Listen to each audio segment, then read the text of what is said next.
Kapodra police station के विस्तार में अनब जेम्स में जो रत्न कलाकारों को पॉइजनिंग करने का जो केस हुआ था,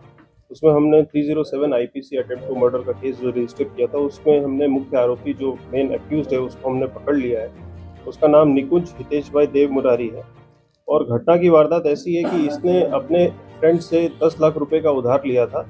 और ये ऑनलाइन बिजनेसेस जैसे ईबे या इट्सी जैसे बिजनेसेस ऑनलाइन प्लेटफॉर्म्स में सेलिंग का काम करता था और इसके अपने फ्रेंड से काफ़ी लोन हो गया था। इसके फ्रेंड को कहीं विदेश जाना था, तो इसका फ्रेंड जो है इसके ऊपर प्रेशर बना रहा था बार बार पैसा लौटाने का, और इसकी लाइफस्टाइल भी थोड़ी लेविश थी। एक दो खर्च इसके ज़्यादा थे, जितनी इसकी आवक थी इसकी सैलरी सिर्फ 21,000 रुपये थी। तो इसके उपलक्ष्य में इसने सुसाइड करने का अटेम्प्ट किया और इसने ये पैकेट जो सेल्फोस का पैकेट है, ये 31 मार्च को कापोद्रा पुलिस स्टेशन के विस्तार में एक जो रिटेल शॉप है वहाँ से इसने खरीदा। और जब ये सेल्फोस का पैकेट फाड़ के अपना जान लेने के लिए पानी की टंकी के पास गया, तो इसकी हिम्मत नहीं हुई और ये डर गया। और वहाँ पे लोगों की आवक काफ़ी थी, तो इसने डर के मारे वो छुपाने के लिए उस पैकेट को पानी में डाल दिया। पानी में डालने के बाद जब इसको रियलाइज़ हुआ 2-3-4 मिनट के बाद कि इससे बहुत लोग मर जाएँगे, तो इसने खुद ही हंगामा स्टार्ट कर दिया कि पानी में जहर मिला है और यहाँ पे सेल्फोस का पाउडर मिला है। तो इसके बेसिस पे हमने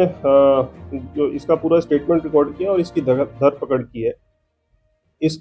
केस को अंजाम मतलब आरोपी को पकड़ने के लिए पुलिस ने बहुत मेहनत की है। हमने 2 इंस्पेक्टर्स से लेते हुए करीबन 4 टीम बनाई और अलग-अलग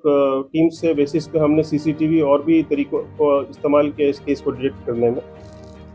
फर्स्ट तरीका जो हमने इस्तेमाल किया बैच नंबर जो पैकेट पे हमें मिला था, उस पैकेट के बैच नंबर को हम बैक ट्रैक करके जब हम सूरत आए तो हमें ये पता चला कि ये पैकेट जो है, ये सेल्फोस का पैकेट 21 मार्च को सूरत में आया है।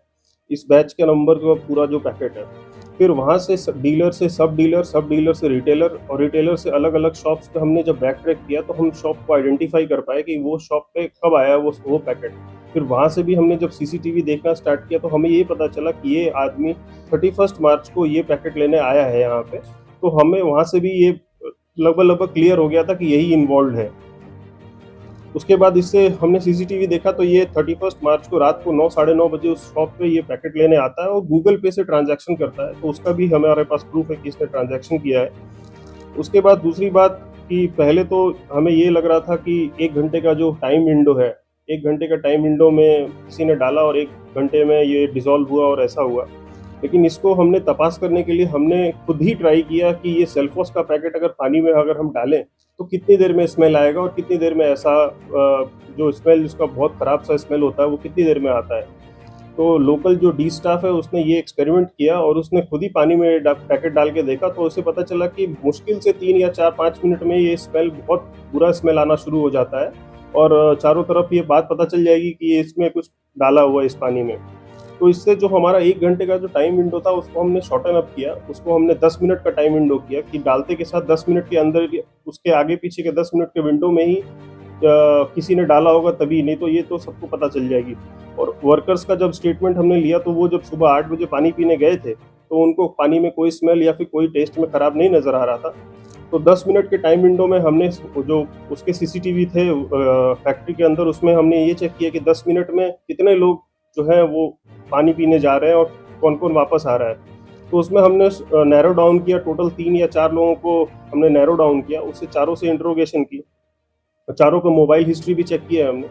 और जो मोबाइल हिस्ट्री चेक करते समय ये जो आरोपी है निकुंज, इसके मोबाइल हिस्ट्री में गूगल सर्च हिस्ट्री में भी हमें ये मिला कि मेडिकल मतलब सेल्फोस पाउडर का सर्च हिस्ट्री भी मिला और इसका क्या-क्या हो सकता है, क्या नहीं हो सकता है, तो हमें थोड़ा-सा डाउट हुआ। फिर स्ट्रॉन्ग इंट्रोगेशन किया हमने, इंट्रोगेशन पीआई एमबी ओसुरा और जो डी स्टाफ है उसने पूरा स्ट्रॉन्ग इंट्रोगेशन करके जब हमने इससे पूछपरछ की तो हमें ये पता चला, इसने कबूला कि सर मैं बहुत दिन से जान देने की कोशिश कर रहा था, अपनी जान लेने की कोशिश कर रहा था, लेकिन मेरी हिम्मत नहीं हो रही थी, इसलिए मैंने ये हरकत की है। और इसमें किसी का षड्यंत्र नहीं है, किसी को बदनाम करने की वो बात नहीं है, मैं अपना जान खुद लेना चाहता था, लेकिन जब मैं वहाँ पे गया तो मैं डर गया और डर के कारण मैंने उसमें डाल दिया। और उसके बाद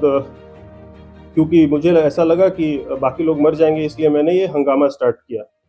तो इसके बिहाफ़ में मैं पूरा कापोद्रा पुलिस टीम को और पूरे सूरत सिटी पुलिस को मैं कांग्रेचुलेशंस बोलता हूँ, क्योंकि ये केस ऐसा था जो कि हमारे को भी टेस्ट कर रहा था। और बहुत ही कापोद्रा की टीम ने बहुत अच्छा काम किया और बहुत ही टूंक समय में रिजल्ट हम आए।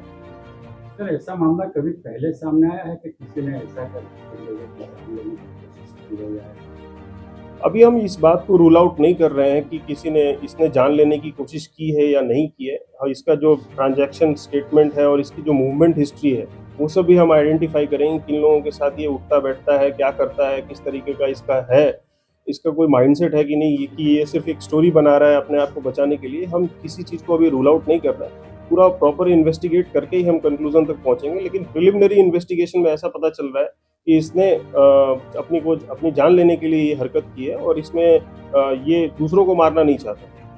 सर, ये जान लेने की कोशिश तो कर रहा था, लेकिन इसको ऐसा